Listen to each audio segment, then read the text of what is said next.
నమస్తే, నేను జీవి సత్యనారాయణ. ఈరోజు ఈ ఎపిసోడ్లో ఇప్పుడు కరెంట్ ప్రైసు తక్కువ ఉండి బుక్ వాల్యూ ఎక్కువ ఉన్నటువంటి కంపెనీలు, మార్కెట్లో ఫండమెంటల్ స్ట్రాంగ్ ఉన్నటువంటివి, లాంగ్ టర్మ్కి ఏవైతే ఉన్నాయో అవి దీంట్లో చూడాలి. ఇప్పుడు మనం స్క్రీనర్లోకి వెళ్తున్నాం. స్క్రీనర్లోకి వెళ్ళినాక ఇక్కడ వాచ్ లిస్ట్ ఉంటుంది. అయితే ఈ వాచ్ లిస్ట్ మనం ముందుగా ఏం చేయాలి అంటే సింపుల్గా కోర్ వాచ్ లిస్ట్ ఉంది ఇక్కడ ఒకటి వర్డ్ మనం ముందుగా సేవ్ చేసుకోవాలి. అయితే ఈ స్క్రీనర్లో ఏదైతే ఉందో లాగిన్ అవ్వాలి, రిజిస్ట్రేషన్ చేసుకోవాలి. పెయిడ్ అయితేనో నెంబర్ ఆఫ్ వాచ్ లిస్టులు పెట్టుకోవచ్చు. ఫ్రీ అయితే ఎన్ని ఉంటాయో ఐడియా లేదు, ఒకటో రెండో ఉంటాయి, ఎక్కువ ఉండవు. అయితే ఇప్పుడు మనం దీంట్లో ఏదైతే ఉందో రెడీగా మనం చేసి ఉంటుంది. ఇప్పుడు కరెంట్ ప్రైసు సిఎంపి అంటే current market price, book value.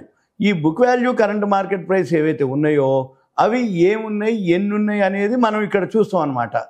ఈ కరెంట్ ప్రైసు తక్కువ ఉండాలి, బుక్ వాల్యూ ఎక్కువ ఉండాలి. అటువంటి షేర్లు ఏవైతే ఉన్నాయో అవి మనము చూడటానికి వీలవుతుంది. అవి ఇప్పుడు చూద్దాము. ఈ కరెంట్ మార్కెట్ ప్రైసు అంటే ఉదాహరణకి మీకు అంతకుముందు ఒకసారి ఎల్సిడి ఇన్వెస్ట్మెంట్ అని మనం ఒకటి చెప్పడం జరిగింది లాంగ్ బ్యాక్. ఇప్పుడు సేమ్ అదే మాదిరి ఏవైతే ఉన్నాయో అటువంటిది. అంటే ఏంది, ప్రైస్కి బుక్ వాల్యూకి చాలా డిఫరెన్స్ ఉన్నటువంటి షేర్లు తీసుకోవాలి మనం. ఉదాహరణకి ఇప్పుడు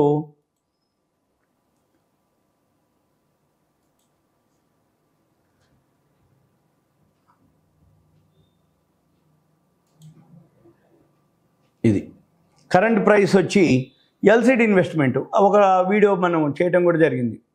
3 రూపాయలది 2 లక్షలు అయింది, ఇన్ని రెట్లు ఇంత వచ్చింది అని. ఉదాహరణకి ఇప్పుడు కూడా ఈ ఎల్సిడి ఇన్వెస్ట్మెంటు బుక్ వాల్యూ 6,85,000 ఉంది. మార్కెట్ బాగా పెరిగినప్పుడు అది 2 లక్షల పై వరకు పోయింది. ఈరోజు 1,42,000 ఉంది మనం వీడియో చేసే టైంకి. ఇక ఉదాహరణకి ఇప్పుడు ఎల్సిడి మీద క్లిక్ చేస్తే ఇది ఆల్ టైమ్ హై ఎంత, 3,32,000. ఇయర్లీలో ఎంత, ప్రజెంట్ 1,42,000. ఇప్పుడు ఇక్కడ జీరో చూపిస్తుంది చూడండి, హైలో ఇయర్లీలో. ఈ జీరో కాదు, అక్కడ 3 రూపాయల చిల్లర అప్పుడు మనం చూడటం జరిగింది. 3 రూపాయల చిల్లర ఒకసారి సెబీ వాళ్ళు ఒక రూల్ పాస్ చేయటం అంటే ఏదైతే దాని రియల్ వాల్యూలు ఉందో క్యాలిక్యులేట్ చేయమని, ఆ చేయగానే ఇది ఈ క్యాలిక్యులేషన్ ప్రకారంగా ఎల్సిడి ఇన్వెస్ట్మెంటు 2 లక్షల చిల్లర అని వాల్యూ డిసైడ్ చేయడం, ఏమంటే ఆ ప్రైస్కి మార్కెట్లో ట్రేడ్ అవ్వటం, అప్పుడే 3,32,000 దాకా వెళ్ళటం, మళ్ళీ ఇప్పుడు 1,42,000 వరకు ఉండటం. ఏది ఈ షేరు. అయితే ఇది ఒక్కటే కాదు, ఇటువంటి నెంబర్ ఆఫ్ షేర్స్ ఉన్నాయి మన దగ్గర. అంటే మన దగ్గర అని కాదు, మనం ఈ స్క్రీనర్లోకి వెళ్ళి మనం ఈ స్క్రీనర్లో ఏం చూడాలి. ఇప్పుడు ఎల్సిడి ఉంది, మన పని ఏంటిది, ఇప్పుడు బాంబే ఆక్సిజన్ ఉంది, 23,000 ఉంది ప్రజెంట్, 35,000 బుక్ వాల్యూ ఉంది. ఇప్పుడు 16,000 జేఎస్డబ్ల్యూ ఉంది, 28,000 బుక్ వాల్యూ ఉంది. ఇప్పుడు లక్ష్మీ మిల్స్ ఉంది, 5,989 ప్రైస్ ఉంది, 14,000. మనం ఏం చేయాలిగా, ఏది బాగా డిఫరెన్స్ ఎక్కువ ఉంది బుక్ వాల్యూకి ప్రైస్కి, మనం వీలైతే ఎన్ని ఉన్నాయి ఇందులో, ఎక్కడున్నాయి, సుమారుగా 125 కంపెనీలు ఉన్నాయి. 125ని అబ్జర్వ్ చేసి ఒక పద్ధతి హోంవర్క్ చేయటం. రెండోది ఏ కంపెనీ ఎంత సంపాదించింది, లాభాలు ఉండాలి మళ్ళీ.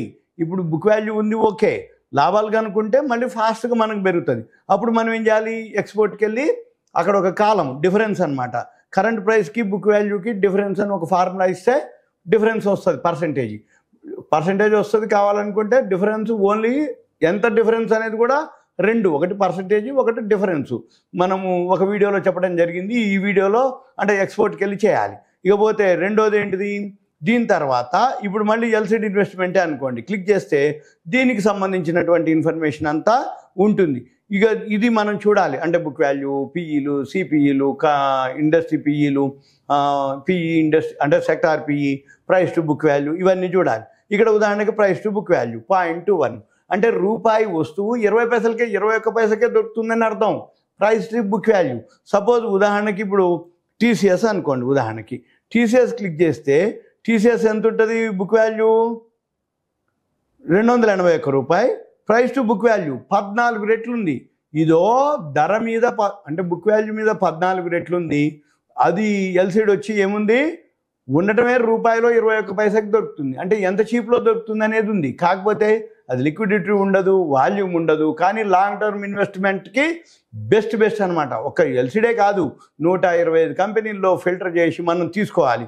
ఇకపోతే ఇంకో పద్ధతి ఏంటిది, ఇక్కడ ఏవైతే ఉన్నాయో ఈ ఎల్సిడే అనుకోండి, ఉదాహరణ దీన్ని క్లిక్ చేసిన తర్వాత ఇది క్వార్టర్స్ రిజల్ట్స్ వచ్చిందా లేదా, డిసెంబర్ వచ్చింది, ఇది -6.89 ఉంది, పోయిన సంవత్సరం 46 కోట్లు వచ్చింది. ఇప్పుడు ఈ క్వార్టర్లో ఈ రిజల్ట్స్ తగ్గింది కాబట్టి ఇది 1,45,000లో ట్రేడ్ అవుతుంది ఎల్సిడి ఇన్వెస్ట్మెంట్. మన పని ఏంటిది, క్వార్టర్స్ లాభాల్లో ఉందా లేదా చూసుకోవాలి. వీలైతే మీరు అక్కడ ఫార్ములా కూడా వేసుకోవచ్చు, వేసుకుంటే క్వార్టర్లీ రిజల్ట్స్ వస్తాయి. ఇక ప్రాఫిట్ అండ్ లాస్, ఇక్కడ ప్రాఫిట్ అండ్ లాస్ వచ్చేటప్పటికి యాన్యువల్ మాత్రం బాగానే ఉంటుంది.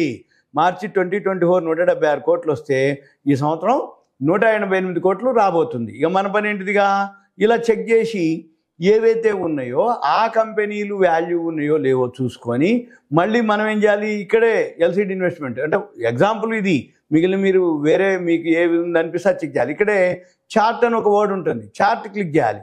ఈ చార్ట్ క్లిక్ చేస్తే ఇప్పుడు మనకి గ్రాఫ్ ఇక్కడ ఉంటుంది. ఇది టైం ఫ్రేమ్ ఉంది, ఇక్కడ 1 year 3 years okay, 5 years okay, 10 years maximum. అంటే ఇక్కడ దాకా పోయి ఇగో ఇట్లా దిగిపోయిండు. ఇప్పుడు ఈ మధ్య కాలంలోనే పెరిగింది, ఇంకోటి జనవరి 2024 ఒక్కసారి అట్లా పైకి పోయి దిగిపోయింది. మన పని ఏంటిది, ప్రైస్తో పాటు ఇక్కడ పిఈ రేషియో ఇంకో గ్రాఫ్ ఉంటుంది, ఇది చూడాలి. ఇప్పుడు ఇదంతా బాగా పెరిగింది, ఇక్కడ ఉంటుంది చూడండి పిఈ రేషియో. ఇప్పుడు ఇది హైలో ఉంది అప్పుడు పిఈ రేషియో, ఇప్పుడు ఇక్కడ బాగా లోకి వచ్చి ఇక అనమాట. ఇక మన పని ఏంటి తెలుసా, ఏ షేర్ అయితే గ్రాఫ్ ప్రకారము ఇక్కడే ఉండాలి, మనకి ఇక్కడ ఉండాలి పిఈ రేషియో గ్రాఫ్. ఉదాహరణకి ఇప్పుడు నెక్స్ట్ చూద్దాం, ఉటికి చూపిస్తాం మీకు, జేఎస్డబ్ల్యూ హోల్డింగ్స్. ఇప్పుడు ఇది చార్ట్ చూద్దాం, చార్ట్ చూసి పిఈ రేషియో చూద్దాం.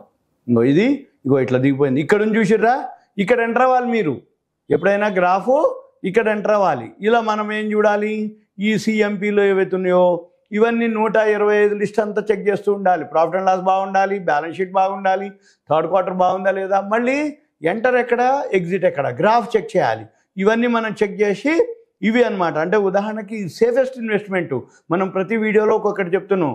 అంటే ఏంది, బైబ్యాక్ ఎలా ఉంటుంది, క్యూఐపి ఎలా ఉంటుంది, లేకపోతే ప్రీ ఐపీఓ ఎలా ఉంటుంది, మెర్జర్ అయితే ఎలా ఉంటుంది, డీమెర్జర్ అయితే ఎలా ఉంటుంది, ఇలా ఒక్కొక్క ఎపిసోడ్లో ఒక్కొక్క కంటెంట్ గురించి చెప్తున్నాం. ఇది ఒక రకమైన ఇన్వెస్ట్మెంట్. ఎప్పుడైనా ఎన్నిసార్లు చెప్పినా ఇది కూడా బిజినెసే, బిజినెస్ పరంగానే చేయాలి. బిజినెస్ అంటే ఏంది, తక్కువలో కొనుక్కోవాలి, ఎక్కువలో అమ్మాలి. ఎక్కువలో కొనుక్కొని తక్కువలో అమ్మేది బిజినెస్ అంటారు, తక్కువలో కొనుక్కొని ఎక్కువ అమ్మినప్పుడే బిజినెస్. అంటే ఏంది మరి, తక్కువ అంటే ఎక్కడ తెలుస్తుంది మనకి, వాల్యూ ఎక్కడుంది, ఎక్కువ ఎప్పుడు వస్తుంది, ఇవన్నీ అంటే ఆ కంపెనీ యొక్క పుట్టుపూర్వోత్తరాలు, ప్రాఫిట్ అండ్ లాస్లు, బ్యాలెన్స్ షీట్లు, మార్కెట్ సినారియోలు, దాంతోపాటు ఫండమెంటల్, టెక్నికల్స్, ఇవన్నిటితో పాటు దీనికి సంబంధించిన ఏవైతే ఇన్ఫర్మేషన్ ఉందో ఇవన్నీ మనం కనుక చూడగలిగినట్టయితే ఇప్పుడు 125 కంపెనీల్లో మన పని ఏంటిది, ఏది వాల్యూ ఉంది, ఎక్కడ ఎంటర్ అవ్వాలి, ఎక్కడ ఎగ్జిట్ అవ్వాలి, అవి మనం చూడాలి. అవి మనం తెలుసుకోవాలంటే ఓకే ఇది కాదు. కాకపోతే ఏంటిదంటే ఇవన్నీ మనం చేయాలి అంటే మీకు ఒక డెస్క్టాపో ల్యాప్టాప్ ఉండాలి కంపల్సరీగా. అప్పుడు మనం ఈ ఇన్ఫర్మేషన్, చాలామంది ఏంటంటే నేను ట్రేడింగ్ చేస్తా కానీ నాకు ల్యాప్టాప్ లేదు, డెస్క్టాప్ లేదు, నేను సెల్లోనే చేస్తా, సెల్ బాగానే ఉంది కదా, సెల్లో కనపడుతుంది కదా, సెల్లో చేసుకోవచ్చు కదా, సెల్లో నేను చూస్తున్నా కదా అంటారు. అవన్నీ ఓకే, కానీ ఇన్ఫర్మేషన్ మనకి కావాలి, మంచిగా సబ్జెక్ట్ మీద గ్రిప్ రావాలి అంటే ఒక ల్యాప్టాపో డెస్క్టాపో ఉండాలి. ఇవన్నీ మీకు awareness, education, information, knowledge purpose మాత్రమే. మీ దగ్గర వస్తున్నాయి మా దగ్గర రావట్లేదు అని అంటే ఇవే సెట్టింగ్స్ ఉంటాయి. మళ్ళీ వీటితో పాటు మీ దాంట్లో యాడ్స్ కంటిన్యూ వస్తుంటాయి, ఇవన్నీ మనం డిజేబుల్ చేయాలి. అప్పుడు మన దాంట్లో కూడా మీ దాంట్లో కూడా వస్తాయి. మళ్ళీ వీటితో పాటు మనం దాంట్లో కొన్ని ఏవైతే ఉన్నాయో కొన్ని పెయిడ్కి వెళ్ళాలి. ఈ సాఫ్ట్వేర్లు ఏవైతే ఉన్నాయో కొంత పేమెంట్ చేసి పెయిడ్కి వెళ్ళిపోతాం. అప్పుడు మనం ఇన్ఫర్మేషన్ ఇమీడియట్ వస్తుంది, లేకపోతే ఫ్రీగా ఇంత ఇన్ఫర్మేషన్ మీకు అవైలబుల్ ఉండదన్నమాట. ఇది సింపుల్గా ఇలా కరెంట్ ప్రైస్కి బుక్ వాల్యూకి చాలా డిఫరెన్స్ ఉన్నటువంటివి, లాంగ్ టర్మ్కి సేఫెస్ట్ అనమాట. మనము ఇవన్నీ మీకు ఇంకా కావాలి అనుకుంటే ఇటువంటి ఇన్ఫర్మేషన్ దయచేసి కాల్ చేయవద్దు. సింపుల్గా మీ పేరు, ఏరియా, వాట్సాప్ మెసేజ్ పెట్టండి. ఇంకా పర్సనల్ కలవాలనుకుంటే ఆ మెసేజ్లోనే పెట్టి మీరు కరెంట్ ప్రైస్, బుక్ వాల్యూ ఉన్నటువంటి నాకు కావాలనో, మెర్జర్ కావాలనో, డీమెర్జర్ ఏదైతే ఉందో మీరు ఏం అడగదలుచుకోరో ఒక మెసేజ్ పెట్టండి, నేను వీలు చూసుకొని మనం ప్లాన్ చేయొచ్చు. ఇదంతా ఒక awareness, education, information, knowledge purpose మాత్రమే. Thank you. సెలవు.